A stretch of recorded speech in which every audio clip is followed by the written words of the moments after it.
What's up everyone, Joseph here. In this video, we're going to take a look at the grammar that is on page 101 of the book. It's page 101 on unit 15. We're going to talk about future with present continuous and be going to. So, normally we use the present continuous to talk about things that are happening right now. We have seen this on the last book a couple of times, and we also saw this at the beginning of this book.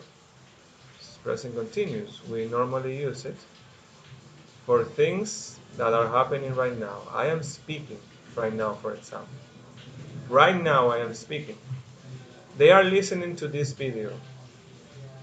They are listening to these videos. An example, some people are listening to this video right now. But we can also use it to talk about the future. So if this is a little bit strange to you, don't worry. We're going to explain why we use something used for the present to talk about the future. So, for example, I am speaking at the news conference tomorrow. I'm speaking, present continuous, at the news conference tomorrow. The key word here is this, tomorrow. I'm speaking at the news conference, but when? Tomorrow. Using the present continuous to talk about something that is going to happen in the future. They are listening to this video later tonight. They are listening to this video later tonight. That's the key in this sentence. Later tonight. And that gives it away. And we can also use be going to plus verb for future plans. We have seen this at the end of last book. I believe it was on unit 12 of the last book. We saw be going to plus verb for future plans. For example, I'm going to speak at the news conference tomorrow. They are going to listen to this video later tonight. That's the same meaning. It's practically the same meaning. They are listening to this video later tonight, and they are going to listen to this video later tonight. It's basically the same meaning. I'm speaking at the news conference tomorrow. I'm going to speak at the news conference tomorrow. Basically, the same meaning. So both going to and the present continuous. So let me write this here. Both going to plus verb and the present continuous are used to talk about future actions and events that have some present reality. So, for example, if we say that something is happening or going to happen, it is usually already decided or planned.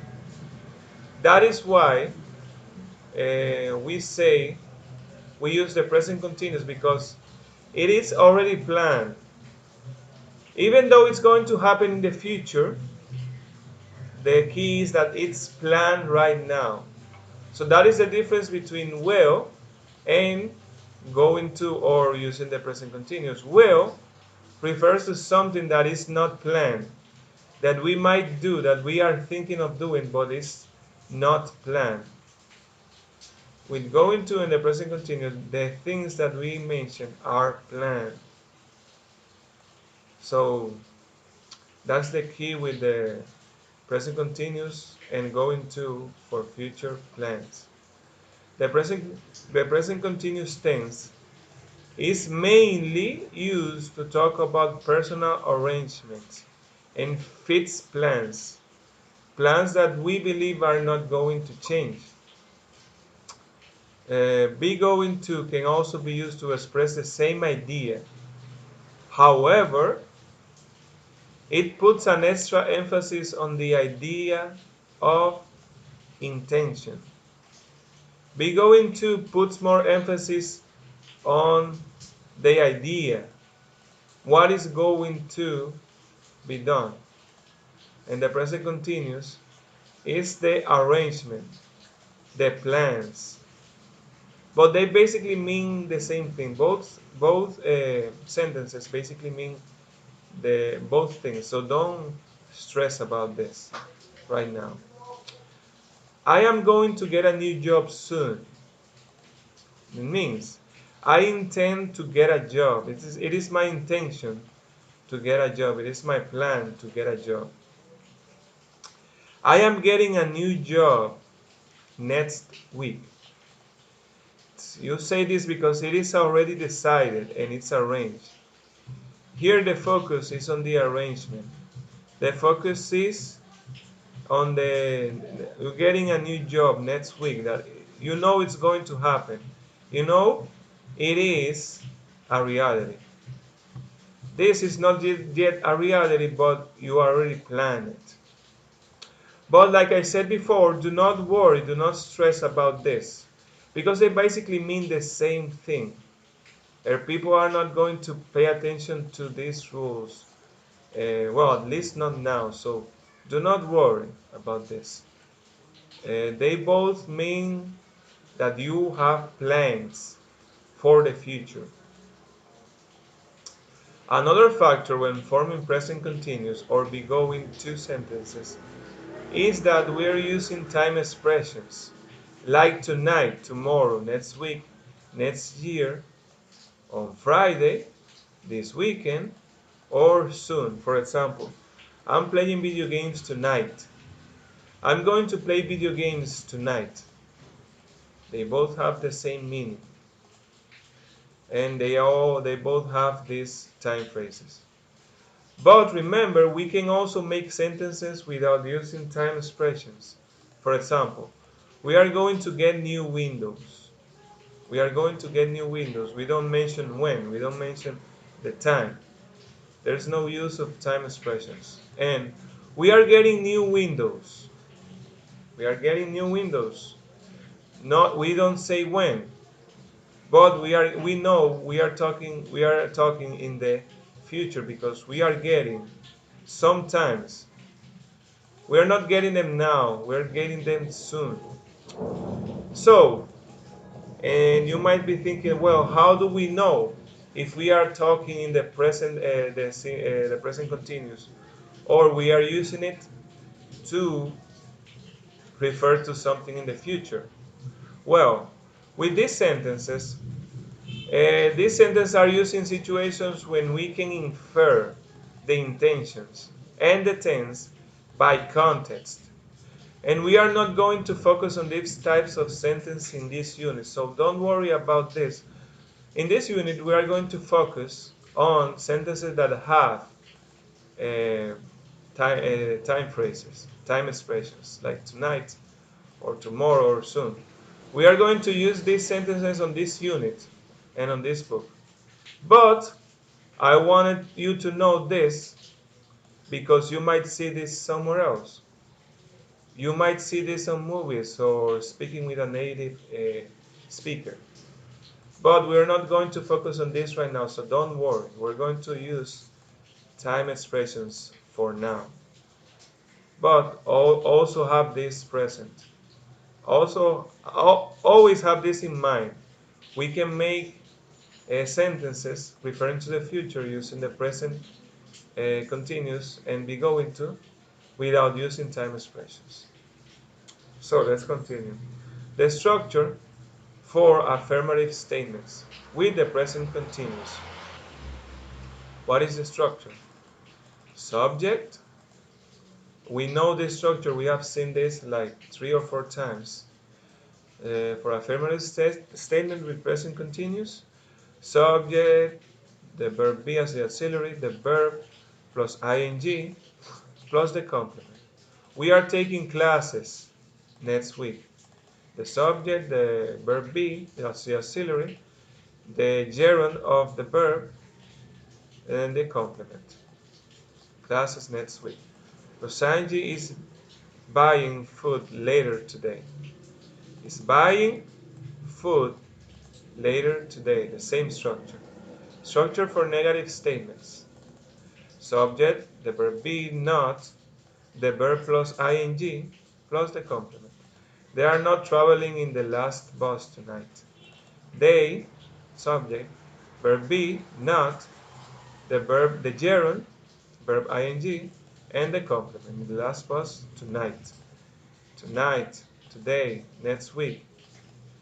Time expressions. And here is another example with the same structure. So structure for yes and no questions. We have seen this, verb be first, then the subject, then the gerund of the verb plus the complement. Verb be, subject, the gerund, and the complement. The same structure here. For short answers, we have also seen this when using the verb be as the main verb or as the auxiliary. Yes, the subject plus the verb be. Yes, I am. No, I'm not.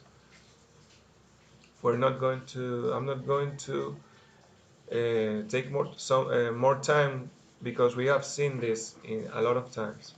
Structure for WH questions, WH word, the verb be as the auxiliary, the subject, verb plus ing, and the complement. And the question mark, always remember question marks for question. WH word, verb be, subject, the gerund, and the complement. So, I have also said this before. Technically, be going to plus verb is present continuous. So the same structure applies to this form of speech. The same structure. The difference is that we have to add to plus verb after the gerund. Okay? We add to plus verb after the gerund. So the structure for affirmative statements with the present continuous.